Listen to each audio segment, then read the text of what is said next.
I'd like to ask each of our panelists to introduce themselves and their services rather than me. So Mireia.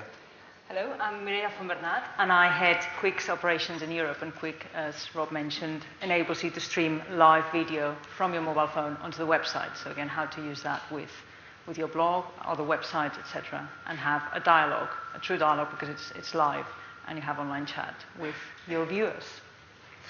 I'm Mark Jones. I'm the Global Community Editor at Reuters. In terms of video, we produce some consumer video, which is available on our websites. Since early last year, it's been embeddable as a kind of YouTube-style clip. We produce video blogs, and we sponsor a video curation exercise with the Global Voices network of bloggers in developing countries. And I'm Matt Cowan. I'm also from Reuters. I'm the technology, media, and telecoms correspondent for Reuters Television. And essentially I do packages both for Reuters website and for our clients that goes out both on a feed and goes out digitally. So those are our video packages, and I'm here to speak primarily about our mobile blogging software called Mojo, or it's gone through a few iterations. I think it's actually now called Mobile Journalism Toolkit, that we've been working on with Nokia, and so I've been doing some blogs with my mobile phone. You probably know me by now. I'm wearing a slightly different hat here today because once every year I teach a online journalism course at Cardiff University.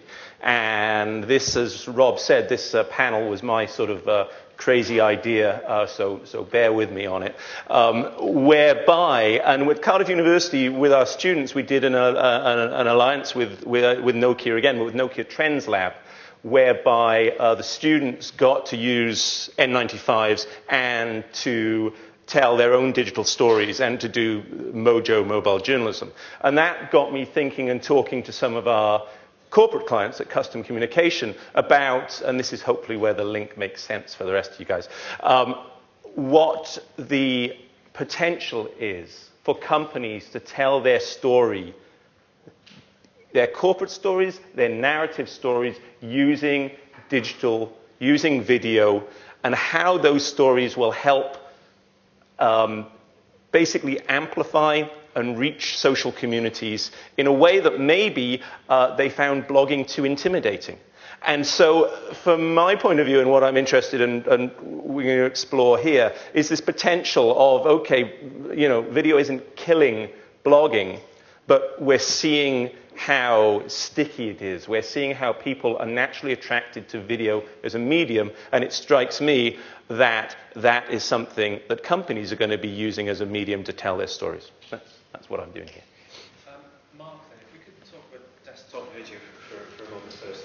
Reuters has always kind of been, the idea is it's always been more of an invisible news brand in a way. Your clients have been the news organizations themselves, but you're getting into more direct-to-consumer news reporting, both in text but also in video. You recently upped your production of consumer-facing video, the types of packages that Matt produces.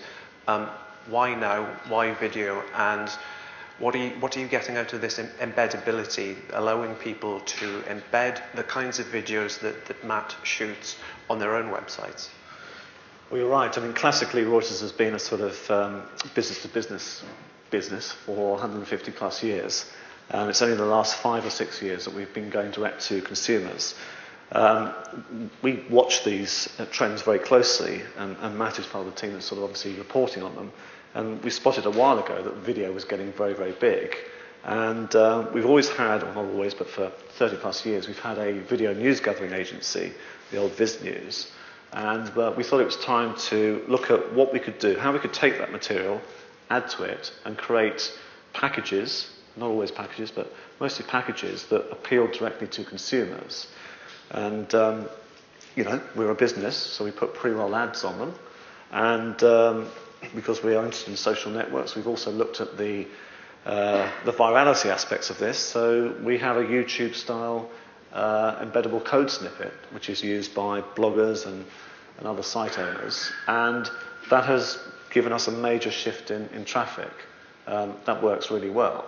But what we also do is, and Matt will talk about this, but we have found that there are certain types of stories where you cannot really cover them properly without video.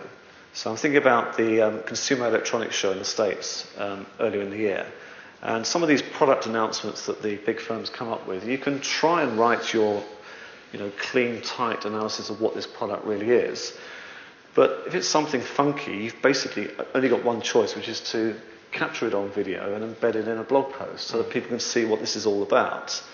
And I'll admit it, I think we are well behind the state of bloggers. Bloggers have been instrumental in sort of innovating in real time and coming up with clever ways of meshing video, text, pictures, audio, all the things that you'd imagine. And to the question about, is video going to kill the blogging star? There are two strands to this. There's text, there's TV. I see TV as being incredibly powerful, but it's also got limitations. It's got limitations in the sense that it's actually quite hard to do. People may dispute that, but it's a lot easier to Twitter and 160 characters or so than to capture a bit of video and tweak it and then put it out there. For a lot of people, you talk about the penetration of broadband in the UK. We're lucky. What about Africa? Yeah. So for people who haven't got great bandwidth, it's of limited relevance at the moment. Searchability is an issue. The searchability of video is largely down to the textual content. It has huge advantages. The virality is great for people who have language issues, even if they're illiterate or if they want to access material that's produced in a different language, then video is great. And I can see a coming together at some point of a new form where you have interactive storytelling which incorporates the best of video and text and graphics and all the rest of it. And I was thinking that some of the best things I've come across are those educational videos that are put together by Common Craft. So apparently low-tech sort of productions with sort of cut-out stick men and women and sort of manipulated in a jaggedy fashion, but incredibly powerful, really, really effective.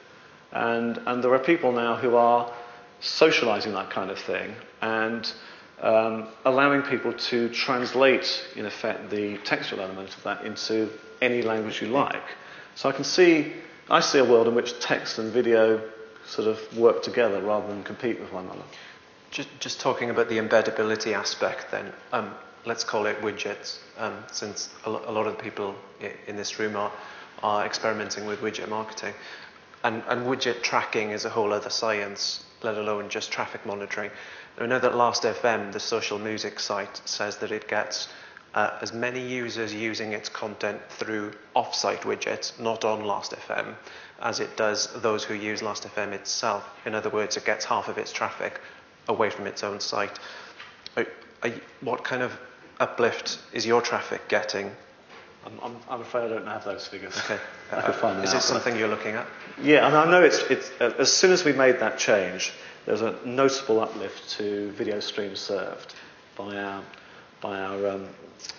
video supplier. But quite what the uplift was, I don't know.